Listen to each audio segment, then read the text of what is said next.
20. Continue. A person who is not instructed by his father is obligated to arrange his own instructions. 21. Even if it involves expense. See Halachah 7. So basically, a person was not grew up in not religious home, and he knows exactly zero in Torah. Okay, he's older than 13. Okay, so he's obligated to get his own teacher. Or he became Baal Teshuvah when he is 33. So he must. So the idea that the father did not tell him, it's irrelevant. He must pay for himself. Right? So one more time the whole sentence. A person who is not instructed by his father is obligated to arrange his own instruction when he can understand. Okay, so what does it mean? The Tzemach Tzedek, Psekei Dinim, notes that Rambam does not state when he matures and can understand. The question whether it is a unique instance, the Torah has placed the obligation on a minor, okay, when he has some understanding. As Dvarim 5:1 states, and you shall study them and take heed to perform them. Right? Meaning, it's obligation not on the children but on adults, that you shall study them and you take heed of them, understand them, and perform them, meaning commandments. Similarly, in every place, one finds that study takes precedence over deed. So, simple explanation: how can you do something? How can you perform any mitzvah of the Torah if you do not know what is required of you? Right? So first we must know, and then we do deeds. 23 commentary.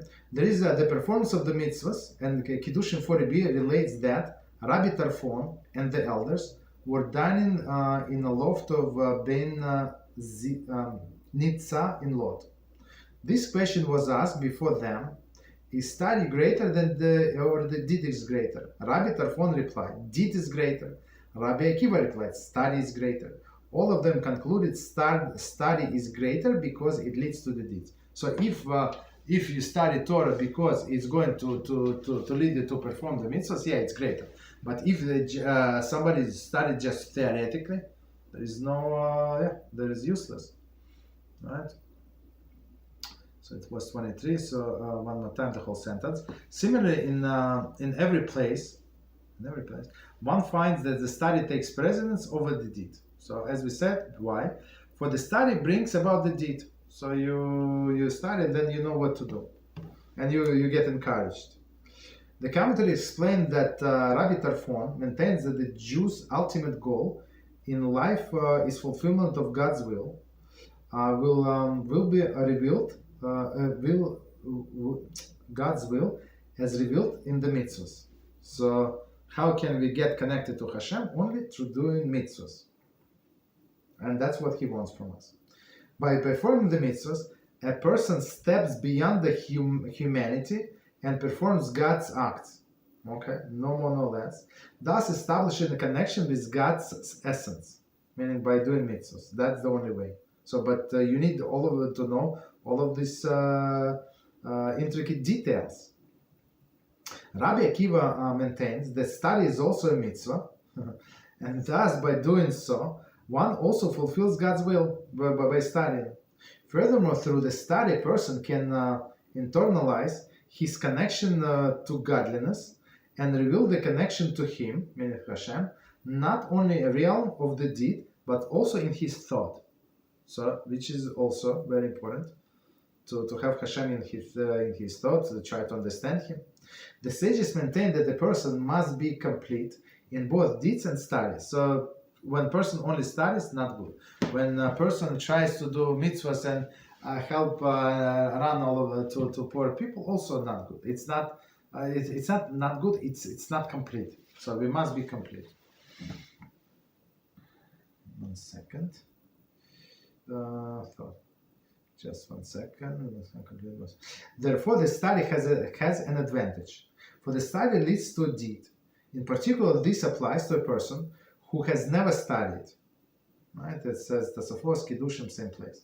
For unless he studies, he will never be able to perform mitzvahs properly. So, like many people, they think they're religious just because they don't drive on Shabbos and they have a little kippah or big kippah and they know exactly zero. I know many people know exactly zero. And then this local rabbi gives classes, and sometimes I don't know they start ask questions, and I turn around, I say like that. I don't speak.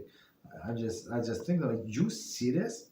Like how you been religious for 60 years, 50 years? Like you serious, right? However, the deed does not bring about study. Okay, right? This clause, the Rambam's own addition, right, to the above Talmudic passage. So, what does it mean that the deeds does not bring the study? I mean, the person everybody said that he is tzaddik, right? He does all the chesed around the neighborhood, and why should I study? So everybody said that I'm a tzaddik. That's what I do. So, and of course, just because he's a tzaddik, he gives out challah and or other things does not mean that he's doing anything else right. So unless you know, like you learn Shulchan Aruch, you learn Rambam and other poskim, all of the classes that we have. So all of the classes that we have, just so you know, it's only Halachah. So this, I mean, in Mishnah Torah, especially in a previous class of Hilchot Shiur, it was a lot of musar, but it was musar for the purpose of Halachah. That was the only purpose, right? But okay. But only through knowing of Halachah, you know what HaShem wants from you. You start thinking the way HaShem thinks, like in some sense. Okay, we can start.